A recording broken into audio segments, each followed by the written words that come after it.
Well, what's up, guys? Welcome back to the channel. Here we are with another reaction video, and in this one we have when India was an island.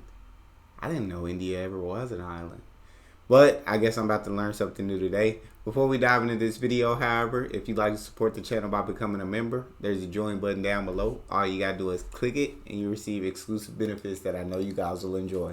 Let's dive right in. Stay tuned for the end of the episode for a mammoth announcement.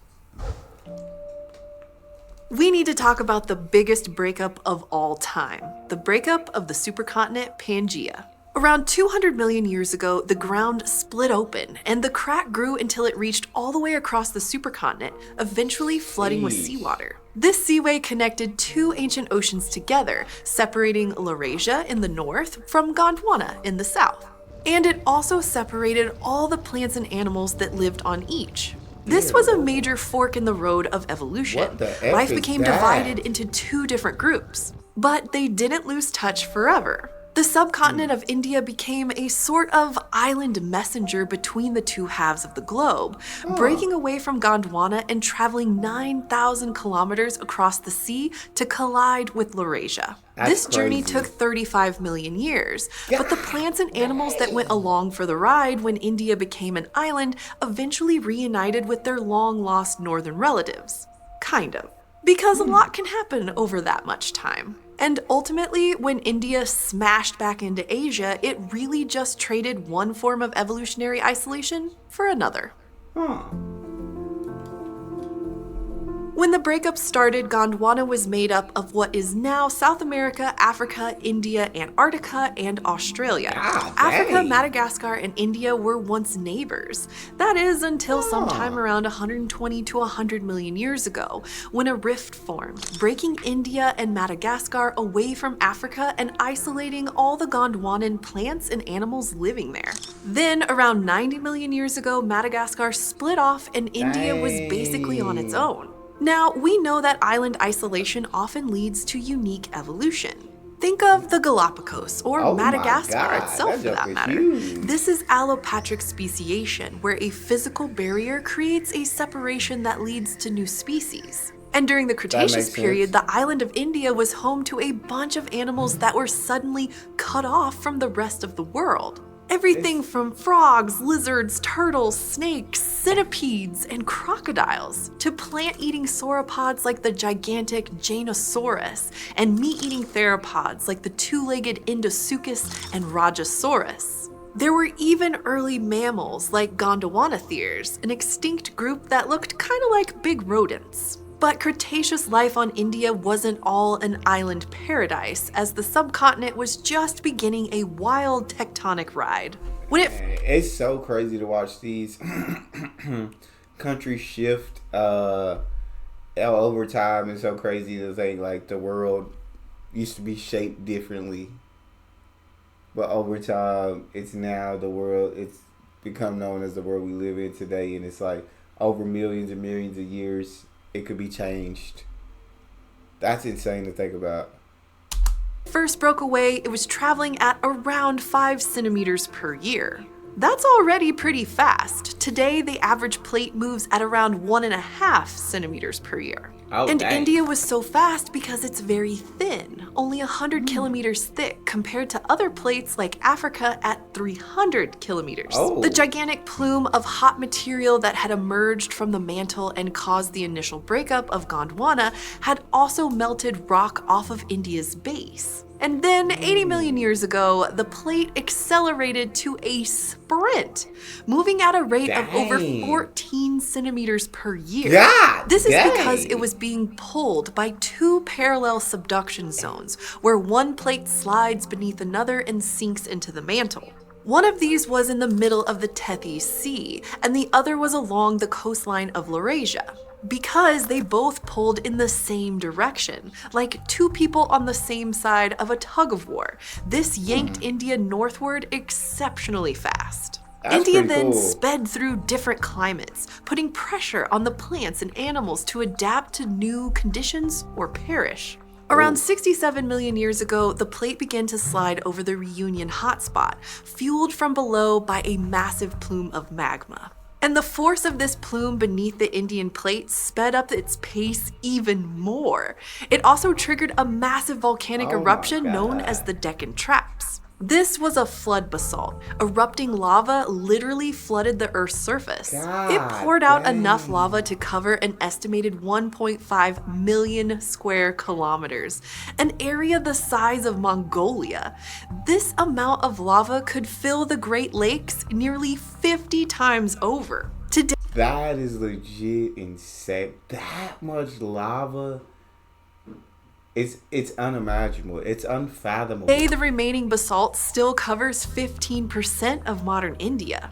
And this volcano came at the worst possible time, because one of the main eruptions lasted 700,000 years and began just 300,000 to 400,000 years before the Earth was hit by the asteroid that led to the Cretaceous-Paleogene extinction 66 million years ago. And while the Deccan Traps didn't cause this extinction, many scientists think they played a big role in worsening it. The eruption spewed out toxic gases like mercury. It also released aerosols that spread out in the atmosphere, reflecting sunlight and suddenly cooling the planet. But when these cleared, the carbon dioxide released by the same eruption also warmed the planet over the longer term. The temperature had come back down by the time the asteroid hit, but this roller coaster of climate meant that life was already under incredible stress. And in addition to feeling these global effects, life on the island of India also had to contend with lava flows and nearby volcanic gases. Living basically right on top of the Deccan Traps meant that the effects of the mass extinction were amplified. Nearly all vertebrates were wiped off the subcontinent. The few survivors included frogs, snakes, and caecilians, the worm-shaped amphibians. All of these can burrow into the ground for protection, so that might have been the key to surviving both a massive volcano and an asteroid impact. After the dust settled, there's about a 10 million year gap in our understanding. Paleontologists just haven't found many fossils from this time in India. So we pick up the story again during the Eocene, around 55 million years ago. And the fossils from this time make it clear that the island of India played an important role in the evolution of placental mammals. But where did these mammals come from in the first? But who be making these? That couldn't have been a real animal. That it could have been. I guess we don't know what everything that existed. I don't know what that is. Place. One idea is that they could have originated in Gondwana and survived the Cretaceous-Paleogene extinction in India, known as the Out of India hypothesis. But most scientists disagree. See, India broke away before mammals with placentas evolved. And since the vast majority of modern mammals, including all modern Indian mammals, have placentas, the ancestors of these mammals would need to have somehow made it to the island of India. So researchers think that despite being in the middle of the Tethys Sea at the time, it's more likely that India wasn't completely isolated. As the subcontinent neared the Asian mainland, but before it had fully docked, some animals were able to migrate from the mainland to India. They likely did this by hitching a ride on floating objects or jumping between smaller islands like stepping stones. And once these mammals made it, ancient India was home to some big evolutionary milestones. In fact, both horses and whales can trace their roots back there. For a long time, the evolutionary history of horses came out of India? And the craziness that India was actually an island for real, like they was just out there on the water, but then they was moving so fast before they crashed into where they are, is awesome. And then to look at the fact that some of these mammals with placenta would have had to survive on India, in India, to be able to produce mammals with placentas that we have today. So what's going on over there? Ungulates, mammals with hooves, wasn't well understood. See, fossils of both groups of ungulates, those with an even number of toes and those with an odd number, appear suddenly across multiple continents. So where they came from in the first place has been a big question for a long time. And a study from 2014 describing a 54.5 million year old fossil of Cambatherium in India provided an interesting clue.